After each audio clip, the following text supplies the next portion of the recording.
Hi, Audrey. I wanted to make you a video because you can play it back if you want to. I'm very, very proud of you. And I'm not surprised that you're still working on your education and that you have these goals to be a doctor. It's kind of funny, but that suits you. It fits you. You'll be very good at it and successful. I know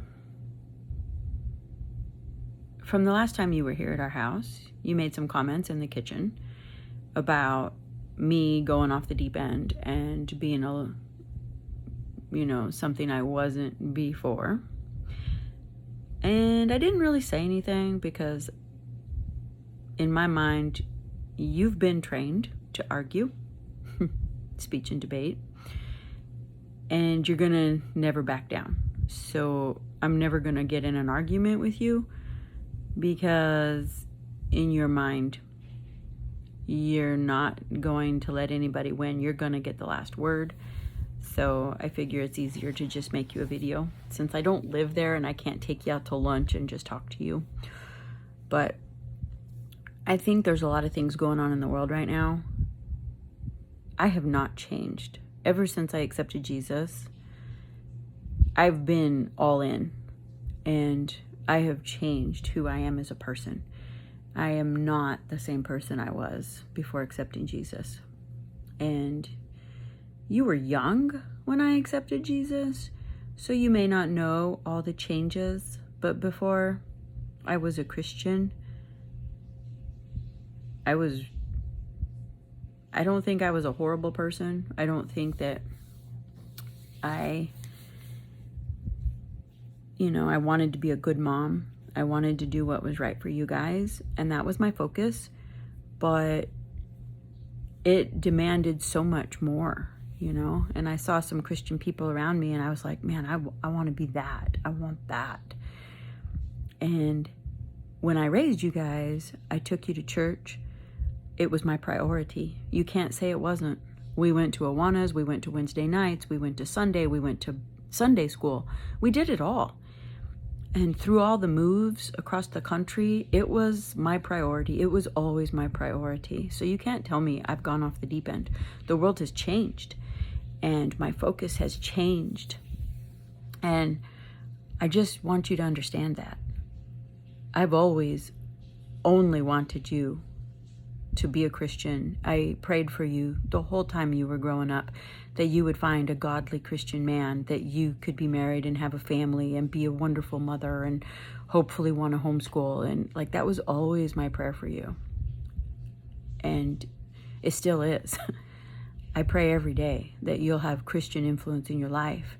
I used to pray that you would influence others, but now I realize it's you that needs good, godly influence in your life.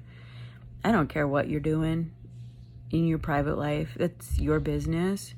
As your mom, I love you no matter what. No matter what. I don't care what's happened. I don't care what you're doing. I just want you to know Jesus and to love him. And I just want to talk to you. I mean, I'm not going to bring up medical stuff because I know you don't want to hear it. The pandemic is what really heightened my awareness, and Neil dying really got me into overdrive. So I've never lost anybody I've loved ever till Neil died. And it sent me on a journey, and I've been studying my Bible like it's nobody's business because I need to know what's going on. I've learned more about the Bible in the last 3 years than I learned in 20 years of being a Christian. And what I know is we're out of time. And I'm not going to beat around the bush. The rapture's coming. It might be this year. It might be next year. I don't know. But it's soon. And I'm going to tell you why. Since the beginning of time, which I believe in a young earth, I've always believed that. I've always taught you that. Since the creation, It was 2,000 years from creation to Noah's Ark. Then from Noah's Ark to Jesus was 2,000 years. So we have a total of 4,000. From Jesus to today is another 2,000 years. 1,993 to be exact, and people have counted it out. There are many studies available on that. So we're just 7 years shy of 6,000 years, Audrey. The tribulation is 7 years. So the rapture of the church needs to happen any day to equal our 6,000 years. Because once Jesus returns from the tribulation, which everybody that's raptured out is coming back with Jesus at the end of the tribulation, the millennial kingdom starts. And that's a 1,000-year reign. That total number of years is 7,000. God does not do anything randomly. Everything is perfectly lined up with God's timeline. And I just want you to know that. Right now, very interesting things happening. The Bible is very explicit in Ezekiel, Daniel, and Revelations, and Matthew about what the world is going to look like. We're going to look like the days of Lot.